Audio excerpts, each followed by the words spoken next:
오늘 이 말씀은 히브리서 1장, 또 2장, 4장의 몇 부분을 이렇게 편집해서 말씀을 함께 우리가 읽었는데, 떠내려가지 않고 안식에 이르는 믿음으로 이제 12월 한 달 우리가 믿음으로 시리즈 설교를 하겠다고 했고, 오늘 이제 믿음에 관한 마지막 부분입니다. 사실 이 오늘 본문은요, 지난 12월 9일에 우리 주일학교 교사 부흥회 때 먼저 말씀을 잠깐 나눴고요. 그 다음 주에 기독학교 학부모 아카데미 때도 나눴던 말씀입니다. 근데 사실 이 말씀을 12월 31일에 성도님들과 나눠야 되겠다라고 생각한 것은 11월 달이었어요. 11월 17일부터 우리 큐티가 히브리서로 바뀌었는데, 히브리서 이제 며칠 큐티 하다 보니까 이 말씀 좀 나누면 좋겠다라고 그때 이제 정했고, 두 번에 걸쳐서 전초전을 이제 치렀고 이제 오늘에 이르게 된 거예요. 사실 뭐 그렇다고 해서 뭐 대단히 특별한 게 있는 건 아니에요. 다만 제가 오늘 여러분과 함께 공감하고 싶은 건 이건데, 손바닥에 기름을 잔뜩 묻힌 채 바카스 병을 딸 수 없습니다. 아무리 힘을 줘도 계속 미끄러져서 딸 수 없어요. 그러니까 손이 좀 뽀송뽀송해야 딱 잡고 딱 따게 되잖아요. 우리 믿음이 좀 그런 것 같아요. 믿음이 좀 이렇게 때가 묻고 기름이 묻어가지고 현실에 쫙 붙어서, 사실 믿음이라는 게 현실에 붙어서 현실을 끌고 가야 되는데 이게 계속 겉돈단 말이에요. 믿음이 계속 겉돌고 아무리 힘을 써도 믿음으로 작동하지 않는 현실을 느끼는 거죠. 그래서 그 이유를 좀 우리가 함께 성찰하려고 하는 거예요. 더 나아가서 아주 기본적으로 하나님의 약속대로라면 믿음은 상황을 뛰어넘어서 평화를 초대하는 능력이잖아요. 그게 너무나 분명한데도 우리는 여전히 믿기는 믿는데, 믿으면서도 왜 여전히 불안과 두려움과 원망에 이끌리는 삶을 자꾸 반복할까? 이걸 이제 성찰하는 시간을 가지려고 하는 거예요. 그래서 그러면 어떻게 하면 되는 건가에 대하여 히브리서 오늘 읽은 본문이 좀 아주 중요한 답을 주고 있기 때문에 이 말씀을 함께 묵상하고자 했습니다. 그래서 1장, 2장, 4장인데 1장의 한 부분은 이 순서대로 각각 이 세상과 우리의 삶의 본질이 뭐냐를 다시 상기시켜줘요.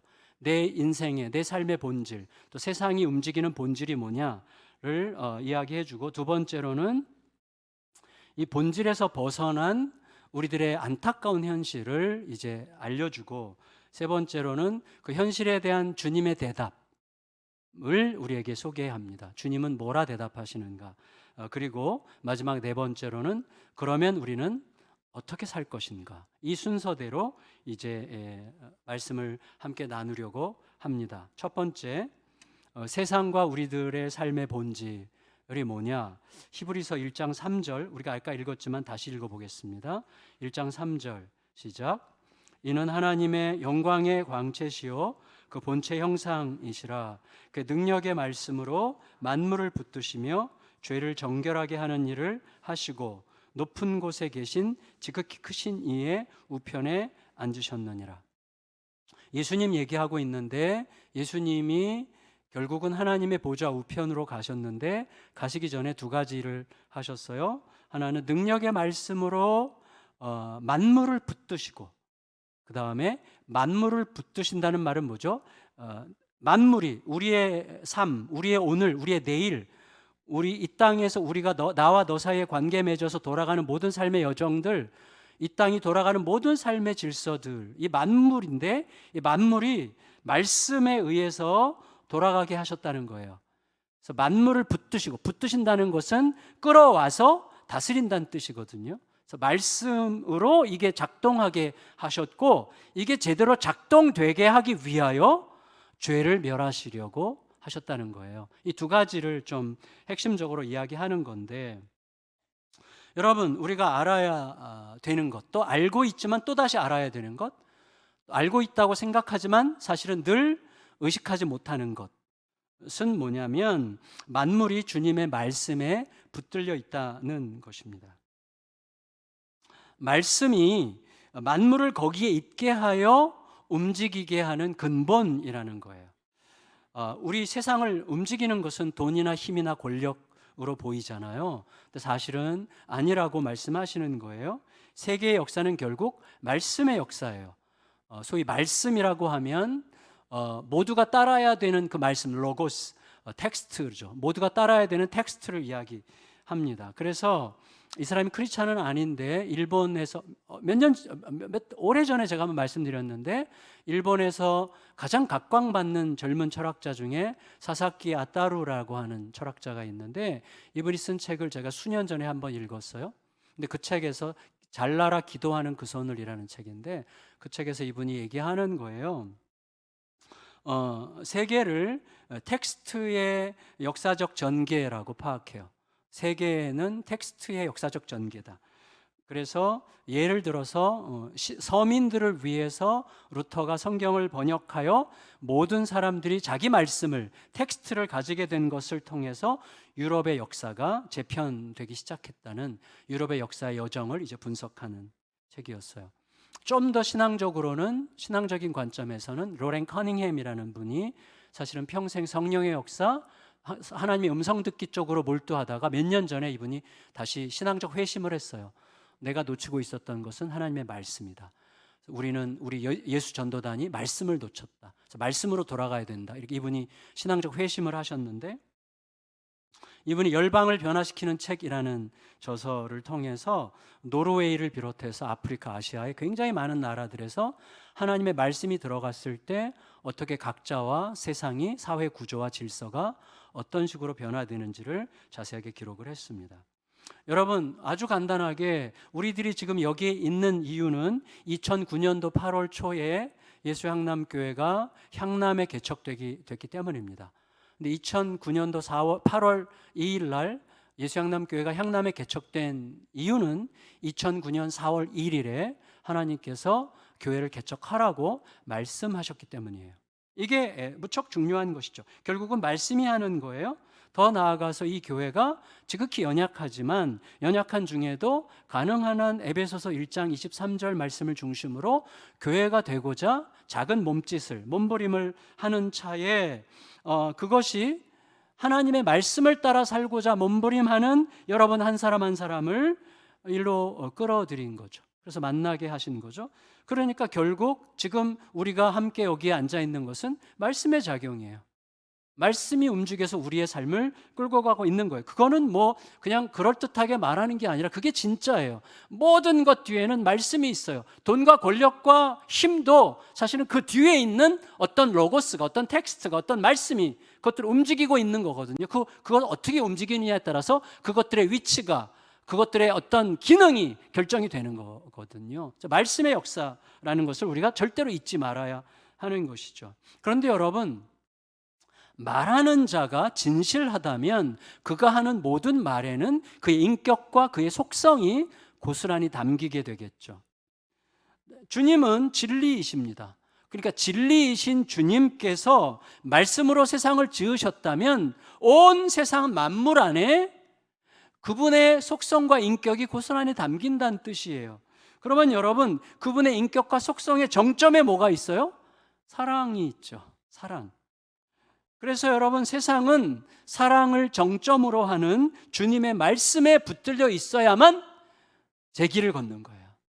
이 그분의 인격과 속성의 정점인 사랑에 붙들린 말씀을 따라야만 우리가 제 길을 걸을 수가 있는 거예요. 여러분 아시잖아요. 사랑이 없는 세상은 존재할 이유를 즉시 잊어버리는 거예요. 사랑 없으면 그냥 끝입니다. 따라서 주님의 말씀에 의해서만 세상은 존재 이유를 이루게 되는 거예요. 따라서 능력의 말씀으로 말씀을 지으시고 그 말씀으로 만물을 붙드시는, 만물을 옥에 가져와서 다스리시는 그 주님께서 하시는 일이 뭐예요? 그래서 죄를 정결케 하는 일이라는 거예요. 왜냐하면 죄가 뭐예요? 죄가 하나님의 사랑을 거절하는 거잖아요. 더 이상 하나님의 사랑이 흐르게 하지 못하는 거잖아요. 사랑의 흐름이 끊어지고 내가 오직 나를 향한 사랑만 하겠다고 결정했기 때문에 사랑이 더 이상 흐르지 못하게 한 게 죄잖아요. 그래서 여러분, 하나님의 사랑을 거절한 결과 우리 안에서는 진정한 의미의 하나님이 허락하신 사랑 세포의 작동이 멈춘 거예요. 제가 요즘에 그 3개월짜리 면역 프로그램을 지금 진행하고 있는데 이제 설명을 자세하게 들었는데 설명의 핵심 중에 하나는 이거였어요. 뭐냐면 뭐 동의하건 동의하지 않건 어쨌거나 제가 들은 설명은 설득력이 있었는데 결국은 세포 문제잖아요. 세포 문제. 면역력은 결국 세포 문제인데 모든 세포가 이렇게 동그랗기보다는 세포가 이렇게 좀 이렇게 털같이 막 이렇게 뭐가 안테나가 있어요. 모든 세포에 안테나가 막 이렇게 달려 있는데 그거를 글리칸이라고 한다고 하더라고요. 의사 선생님들도 계신데 나중에 더 보충하실 게 있으면 저한테 설명해 주세요. 글리칸이라는 이렇게 좀 안테나 같은 것들이 있는데 그게 이제 우리 몸에 맞지 않는 음식들이 지속적으로 계속해서 들어오고 오염된 환경에 오랫동안 노출되면서 그게 다 망가져 있다는 거예요. 근데 이 글리칸이 하는 역할이 두 가지인데 하나는 정상적으로 몸에 들어와서 면역을 일으키는 영양소들을 알아봐서 빨리빨리 캐치하는 거고 또 하나는 이 적을 알아보는 안테나 기능을 한다는 거예요. 누가 내 편인지 누가 아군인지 적군인지를 파악해서 적군은 빨리 공격해서 이렇게 좀 제어를 시키고 또 내 편은 자꾸 뭉치게 하는 이런 이제 역할을 하는데 그게 다 파괴됐기 때문에 해로운 걸 이로운 것처럼 착각하거나 해로운 것을 알아보지 못함으로 방치돼서 이제 질병이 시작된다는 그런 식의 이제 이야기였는데 설득이 좀 됐어요. 제가 좀 귀가 얇아가지고 소금 그러면 막 소금 뭐 이러고 막 글리칸 그러면 글리칸 뭐 이러는데 요새는 좀 절제하려고 애를 쓰긴 해요. 여러분 제가 지난주에 말씀드렸지만 왜 이게 이제 이 이야기를 갑작스럽게 하는 거냐면 사랑의 본질을 말씀드렸잖아요. 타자성과 확장성이 없는 사랑은 사랑이 아니라 파괴하는 욕망이라고 그랬어요. 사랑인데 내 안에서만 계속 맴도는 사랑은 더 이상 사랑이 아니죠. 뭔가를 파괴하죠. 관계를 파괴하고 세상을 파괴하는 욕망에 불과하죠. 그리고 결국 타인을 파괴하는 나 자신만 위하려는 욕망, 하나님을 등지고 자기만 믿으려는 눈먼 욕망이죠. 그게 죄예요.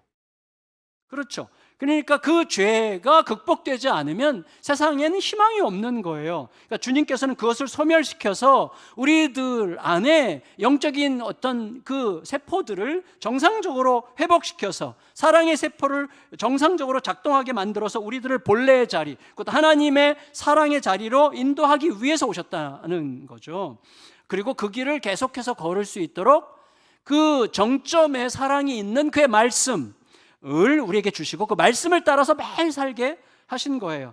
영혼의 글리칸이 살아야만 착시에서 벗어나죠. 그래서 해로운 걸 이롭다고 느끼고 이로운 것을 좀 멀리하게 만드는 이런 어떤 영적인 착시 현상에서 벗어날 수 있는 거죠. 그리고 우리들의 인생을 좌우하는 것이 힘과 돈과 권력과 욕망이 아니라 말씀이라고 하는 진실에 점점 눈을 떠서 말씀으로 점점 들어가게 하시는 거죠. 그래서 주님께서 우리에게 오셨다는 것이죠. 근데 두 번째, 그럼에도 불구하고 우리들의 안타까운 현실은 뭡니까? 2장 1절 읽겠습니다. 2장 1절 시작. 우리가 흘러 떠내려가지 않도록 함이 마땅하니라. 여러분, 히브리서가 쓰여진 핵심적인 배경 중에 하나는 뭐냐면 히브리서를 받아봐야 되는 독자들이 흘러 떠내려가고 있었기 때문이에요. 예수님을 처음 만났을 때, 신앙생활 처음 시작했을 때 막 흥분하고 기대하고 와 여기 너무 좋아, 여기 너무 행복해, 그러다가 약간 자기 이해관계가 생기고 그리고 내가 살아가는 세상에서 약간 내가 가지고 있는 믿음에 대해서 적대적인 것들을 많이 좀 적대적인 경험을 많이 하게 되고 그리고 불리해지고 또 말씀의 믿음의 유효성이 안 보이는 것 같은 상황이 들어가고 또 내가 좀 더 내 자신을 챙기려다 보니까 기존의 환경은 좀 아닌 것 같고 뭐 이런 식의 계산을 하다 보니까 어느새 나도 모르게 믿음이 흘러 떠내려갈 위기에 처했다는 거예요. 이분들은 믿음의 2세 3세대들이거든요. 초대교회가 생긴 다음에 그 다 자녀들 혹은 그 다음 자녀들 2세대 3세대들인데 그들의 믿음을 멸시하는 세상, 그들의 믿음을 대적하는 세상에 계속 노출되고 시달리는 동안에 주님의 말씀에 어떤 현실적인 대응력이 없는 것처럼 느껴지기 시작했어요. 그러니까 말씀의 능력을 의심하기 시작했던 거죠. 크게 흔들렸습니다. 이에 대해서 히브리서는 단도직입적으로 이렇게 말하는 거예요. 너희가 주님의 말씀을 포기하는 일이야말로 그나마 암흑길을 비추던 등불을 꺼버리는 자살행위다. 이렇게 말하는 거예요. 그래서 너희들은 곧 길을 잃게 될 것이고 어디론가 추락하게 될 것이다. 이렇게 얘기하는 거예요. 그게 히브리서의 경고예요. 여러분 생각해 보면 하나님의 말씀을 버린다는 것은 하나님의 말씀을 무능하다고 판단하는 거죠. 다시 말하면 하나님의 말씀을 버린다는 것은 하나님의 말씀을 무능하다고 판단하는 자기 생각을 붙드는 거죠. 하나님은 너무 현실을 몰라 이렇게 판단하는 거죠. 신앙이고 영생이고 간에 지금 당장 힘들지 않은 게 전부야. 나는 내 것부터 챙겨야 돼. 이렇게 생각하는 거죠. 예수님을 만나서 잠시 행복했던 그 모든 시간들은 철없던 시절에 현실을 모르는 지나치게 이상적인 경험에 불과했어 라고 생각하려고 하는 거죠. 자신과 가족을 하나님께 온전히 맡긴다는 것은 너무나 위험한 일이라고 판단하는 거죠. 내가 직접 책임져야 돼. 내가 결정해야 돼. 내가 판단해야 돼. 이렇게 고백하는 셈이죠. 하지만 여러분, 우리는 알아야 되죠. 우리 또 이미 알고 있죠. 하지만 의식하지 않으려고 하죠. 그게 뭡니까? 내가 누군지를 생각해야만 하는 거죠. 내가 누군지, 그리고 내가 할 수 있는 게 대체 뭔지, 이거 정직하게 생각해야 되죠. 아무것도 없어요, 솔직히. 정직하게 들여다본 적이 없는 미련한 생각에 불과한 것을 가지고 너무나 결정적인 선택을 하려고 하는 거죠. 우리는 어떤지를 질문해야만 하는 것입니다. 제가 말씀드린 적이 있지만 암에 걸리기 전까지는 나의 하나님은 성경의 하나님입니다. 그러나 암 판정을 딱 받으면 의사 선생님이나 혹은 두려움이 하나님이 될 가능성이 무척 높아집니다. 거의 정신을 잃어버리죠. 정신을 잃어버릴 수밖에 없는 상황이라는 것이 충분히 이해가 되지만 엄밀히 말하면 이해하면 안 되는 거죠. 따져보면 여러분 생각해 보세요. 내가 감사하게 살아났다고 해서 뭐 때문에 살아났는지, 물론 수술했기 때문에, 약을 잘 먹었기 때문에, 치료를 잘 받았기 때문에 살아날 수도 있지만 면역력이 버틸 수 있었기 때문에 살아나는 것일 수도 있잖아요. 사람에 따라 다 똑같은 처방을 해도 어떤 사람은 죽고 어떤 사람은 살 수 있잖아요. 뭐가 작동했는지 우리는 정확하게 알 길은 없죠. 물론 할 수 있는 최선은 다해야 되겠죠. 하지만 여러분, 하나님의 기적은 어느 지점에 들어간 건지 우리가 알 길이 없어요. 그리고 확실한 것은 살더라도 또다시 죽음이라는 마지막 시간을 맞이하게 되겠죠. 반드시 그렇겠죠. 그러니까 중요한 건 뭐냐면 모든 상황에서 누가 나의 진짜 하나님이냐를 질문하고 있느냐 하는 것이 너무나 중요하다는 것입니다. 그러니까 우리들에게 필요한 것은 매우 의도적인 질문이에요.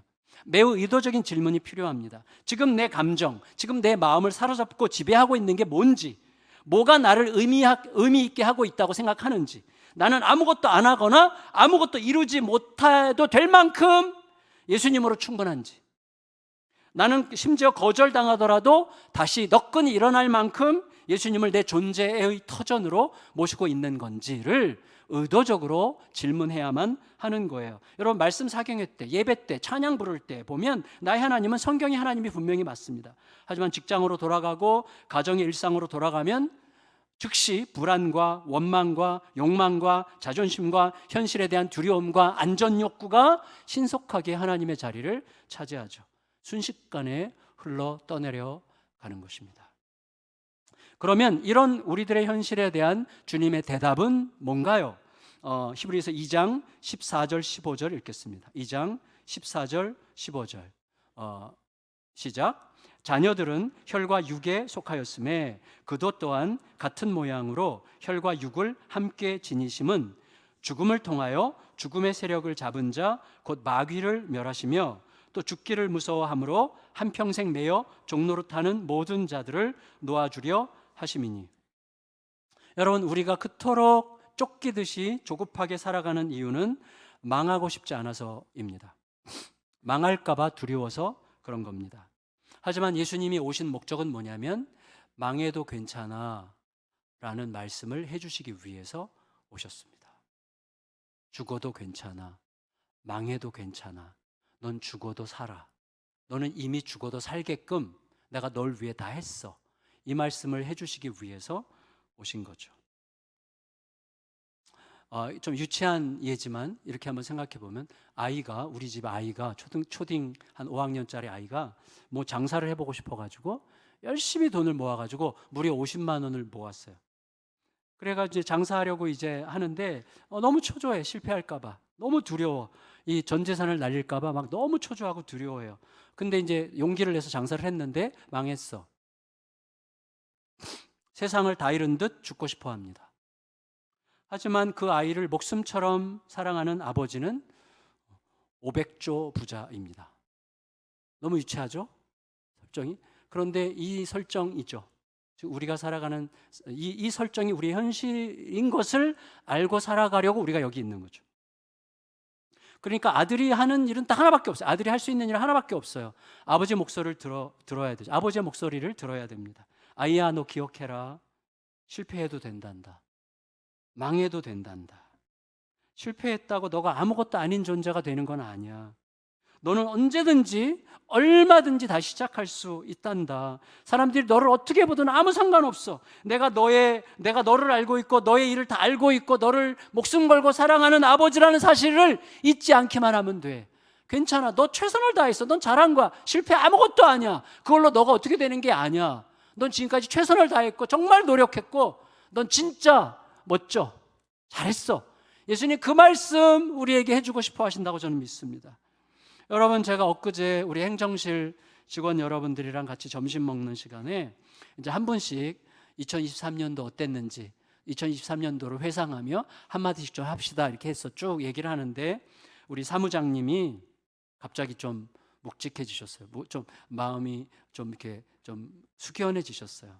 그러면서 하시는 얘기가 자기 인생에서 가장 힘들었던 시간이 생각난대요.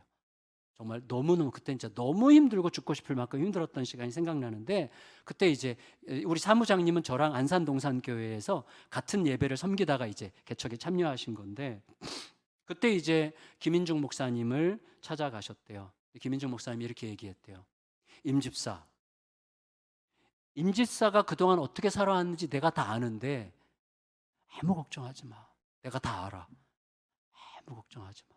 근데 그 얘기를 하는데요. 막 눈물이 막 이렇게 어쩔 줄 모르는 막 눈물이 막 이게 막 눈에 눈물이 가득 차셨어요. 평생 잊을 수 없는 사건이었다고 하시더라고요. 여러분, 우리들은 어쩌면 매일 그렇게 말씀해 주시는 하나님 아버지의 음성을 들으라고 예수님께서 오신 거 아닙니까? 그 음성 들으라고. 아무 걱정할 거 없어. 두려울 거 한 개도 없어. 내가 너랑 진짜 거기서도 함께하고 여기서도 함께하고 영원히 함께한다고 했잖아. 그 약속은 지금 너에게 완전히 유효하다. 이 음성을 날마다 듣도록 예수님께서 우리에게 오셨다는 거예요. 그러면 우리는 어떻게 할 것인가 하는 거예요. 그러면 어떻게 할 것인가? 이 예수님께서 우리를 위하여 이렇게 조치하셨는데 그러면 어떻게 할 것인가? 두 가지를 말씀드리겠는데 첫 번째, 히브리서 아까 2장 읽었는데 2장 1절 읽었는데 다시 한번 읽겠습니다. 2장 1절 시작. 우리가 흘러 떠내려가지 않도록 함이 마땅하니라. 자, 흘러 떠내려가지 않아야 돼요. 다시 말하면 손에 기름칠하고 바카스 병뚜껑 따려고 그렇게 용 쓰지 말고 뽀송뽀송한 손으로 딱 잡고 한 번에 딱 딸 수 있도록 살아야 되는 거예요. 그러려면 어떻게 해야 되느냐? 흘려 떠내려가지 않으려면 어떻게 해야 되죠? 들은 것에 더욱 유념함으로 라고 했어요. 들은 것에 더욱 유념함으로. 그러니까 믿음에서 흘러 떠내려가지 않도록 믿음이 내 현실에 붙어서 현실을 끌고 가면서 작동하려면 들은 것에 유념해야 된다는 거예요. 여러분, 유념한다는 것, 페리소테로스라는 말은 더 심하게, 더 진지하게, 더 집중해서 말씀을 주의 깊게 기억하라는 의미입니다. 그럼 주의 깊게 기억하는 마음이라는 건 뭘까요? 말씀을 확 암송하고 늘 말씀 생각하고 뭐 그런 거랑 전혀 별개의 문제는 아닐지 모르겠지만 이렇게 이해하면 좋을 것 같아요. 말씀을 유념한다는 건 무슨 뜻일까를 생각할 때 저는 정탐꾼들이 생각났습니다. 12정탐꾼, 가나안에 12정탐꾼이 갔죠. 근데 여러분, 우리는 10명은 이제 부정적으로 받고 2명 여호수아와 갈렙은 가도 된다라고 결정했잖아요. 우리가 소위 부정적인 10명의 정탐꾼이라고 이해하고 있는 그 사람들의 말을 가만히 보세요. 다 맞는 말이에요. 이분들의 말 틀린 거 없습니다. 그들의 관찰한 정보는 매우 객관적인 정보였습니다. 한마디로 땅은 좋은데 위험하다. 그러니까 우리는 못 간다. 이거예요. 하지만 여러분, 우리가 알듯이 객관적인 지식 중요합니다. 객관적인 정보 무척 중요합니다. 근데 그것 이상으로 중요한 게 뭐예요? 그거를 받아들이는 해석의 기준이죠. 10명의 정탐꾼의 해석의 기준이 뭐였어요? 사실에 대한 현실적 판단이에요. 사실에 대한 아주 현실적인 판단이 그들의 해석의 기준이죠. 그런데 여호수아와 갈렙도 그들과 똑같이 봤어요. 객관적으로 봤고 사실을 봤고 옳게 판단을 했습니다. 그런데 여호수아와 갈렙도 그 땅의 장점과 그 땅의 단점을 다 관찰했지만 해석의 기준이 뭐였어요? 하나님의 약속이었어요. 하나님의 약속을 끌어와서 그걸로 해석한 거죠. 그러니까 여러분, 하나님께서 약속하신 땅이라는 게 중요했어요. 하나님이 그 땅을 약속하셨다는 사실, 그리고 그 땅을 보러 가라고 하신 분이 하나님이라는 사실이 너무나 중요했던 거죠. 그러니까 하나님의 약속이 해석의 기준이 됐던 거예요. 그러니까 믿음에서 흘러 떠내려가는 사람이라고 해서 사실을 왜곡하는 건 아닙니다. 그들도 옳은 말을 합니다. 하지만 사실에 대한 해석의 기준이 자신의 현실적인 판단이라는 게 문제이죠. 따라서 떠내려가지 않으려면 들은 말씀에 유념해야 되고, 들은 말씀에 유념하려면 현실에 대한 내 판단보다도 이 일을 누가 시작했고 왜 시작했는지에 대한 그의 약속을 끌어와서 오늘 그것으로 스크린된 결과를 가져야 된다는 것입니다. 하나님의 약속과 말씀이 기준이 되게 해야 되는 것이죠. 하나님께서 이미 하신 약속과 말씀을 저 멀리 두고 10명의 정탐꾼도 다 들었어요. 다 들은 이야기야. 근데 그게 지금 내가 처한 현실, 가나안을 정탐한 정보를 놓고 판단하는데 사용이 전혀 안 되고 있어요. 그들도 들었어요. 내가 그 땅을 주겠다. 그 땅을 정탐하라고 하신 분도 하나님이셔. 근데 그 사실이 내가 지금 확보하고 있는 정보를 해석하는 기준으로 작동하지 않고 있으니 기름 묻은 손으로 병뚜껑 따려고 하는 거랑 똑같은 거예요. 작동하지 않는 거예요. 하나님의 약속을 끌어와서 그 약속이, 그 말씀이 오늘 나를 끌어가야죠. 그러니까 기억하지 않고 하나님의 약속과 말씀을 저 멀리 두고 다니면 한마디로 영적 치매 현상이 생기는 거죠. 지난번에 말씀드렸죠. 500억 받고 치매에 걸려서 그 돈은 내 돈이지만 내 돈이 아닌, 그 돈이 있다는 것도 모르는, 하나님 분명히 약속하셨지만 약속이 내 약속인지 알지 못하는 영적 치매 현상에 시달리게 되는 것입니다. 여러분, 우리가 말씀을 붙들려면 성령을 의지해야죠. 그러니까 성령을 의지하여 말씀을 붙들어야죠. 이게 너무나 중요한데, 제가 한 2주 전인가 OCN이라는 프로그램에서 잠시 영화를 한 15분 정도 봤어요. 한 13분 정도 봤어요. 제가 끝까지 보지 않았다는 것을 강조하는 저의 얄팍함을 여러분이 다 아실 줄 압니다, 이미. 그런데 여러분, 그 영화의 설정이 굉장히 흥미로웠어요. 뭐 유치한 설정일 수도 있는데 생각을 좀 하게 됐는데 좀 진지한 영화처럼 보이긴 했어요. 그러니까 우주선을 타고 외계인들이 왔는데 우주선이 이렇게 하늘에 떠 있고 거기서 사람들이 무슨 빛을 쬐는데 그 빛에 노출되면 다른 사람들 마음속의 말들이 다 들려. 네, 그 빛에 노출되면. 그렇게 되면 우리들은 약간 흥분하게 되죠. 와, 남의 속말을 알아듣는 이 즐거움. 네, 막 기대할 가능성이 있는데 생각해 보면 상당히 위험한 거예요. 네. 지난 금요일 날 이주일 목사님이 이제 찬양 인도하는데 너무 좋았어요, 진짜. 이분 목소리가 진짜 너무 좋잖아요. 그러니까 이렇게 전체를 감싸는 소리여서 소리가 쫙 이렇게 나오는데 너무 감사했어요. 그러니까 너무 좋았고 막 진짜 고맙다 막 이렇게 하면서 막 찬양을 부르는데 갑자기 불현듯 어디선가 이런 생각이 들어왔어요. 이 찬양 인도자가 추임새가 왜 이렇게 많지? 추임새가 많더라고요. 뭐 이렇게 막 말을 막 계속 많이 해 속으로. 왜 이렇게 말이 많아? 이렇게 속으로 생각하면서 불평을 했어요. 순간적으로 막 감사하다가 순간적으로 불평하는데 내가 통제가 안 되잖아요. 만일에 그 소리를 내 뒤에 있는 분들이 들었다면 저는 순식간에 굉장히 우스워지는 거죠. 왜냐하면 겉으로 계속 은혜롭게 막 찬양하고 있었거든요. 은혜로운 척 막 찬양을 하고 있는데 갑자기 뒷사람들은 막 은혜롭게 찬양하는 줄 알았더니 속으로는 막 왜 이렇게 추임새가 많아 막 불평하고 자빠져 있잖아요. 그러니까 이런 미친 짓을 하고 있으니까 얼마나 우스워요. 여러분 다 들린다고 생각해 보세요. 제가 설교하는데 여러분 막 속으로 막 은혜 받는 것처럼 막 이렇게 있지만 속으로는 막 가스레인지 켰나 껐나 뭐 이런 소리 막 들리면 설교하다가 제가 막 그만두고 싶지 않겠습니까? 그건 재앙이죠, 잘못하면. 그런데 여러분, 제가 왜 말씀드리는가 하면 우리가 말씀에 유념하며 성령께 기대잖아요. 그 말씀에 들은 것에 유념하며 성령님이 우리를 감싸시면 안 들리던 걸 듣게 돼요. 그리고 못 보던 걸 보게 돼요. 점점 그렇게 돼요. 대신에 누가 속으로 하는 불평이나 원망이 들리는 게 아니에요. 안 들리던 예수님 말씀이 들려. 전에는 말씀을 들으면 이렇게 말씀이 막 비껴 나갔는데 어느 순간 말씀이 탁탁탁탁 들어와서 여기에 팍팍팍팍 꽂혀요. 그 성령의 역사예요. 안 들리던 주님의 말씀이 들리고, 그리고 어느 순간 전에는 막 고민과 염려만 많았는데 어느 순간 전혀 생각지 못했던 말씀이 딱 떠올라서 그 말씀이 답을 줘. 성령의 역사예요. 그리고 안 보이던 하나님의 손길이 아주 정확하게 때에 맞춰서 막 딱딱 눈에 들어와. 성령님의 손길이. 그렇지, 하나님이 이거 하시는 거지, 이렇게 막 들어와요. 그래서 이걸 기준으로 해석하고 판단할 수 있게 되는 거예요. 나의 실리적인 어떤 게 나에게 좀 더 유리한가가 아니라 성령께서 그렇게 말씀으로 이끌어 가세요. 그래서 그 말씀이, 그래서 이런 거죠. 현실에 하나도 변화가 없는데 말씀이 딱 들어와. 성령께서 생각나시는 말씀이 현실에 쫙 붙잖아요. 얘가 그때부터 현실을 끌고 다녀. 미끄러지지 않습니다. 그러면 말씀이 끌어가는 삶으로, 말씀이 뭐예요? 창조의 능력이잖아요. 현실에서 새로운 창조가 일어나는 거예요.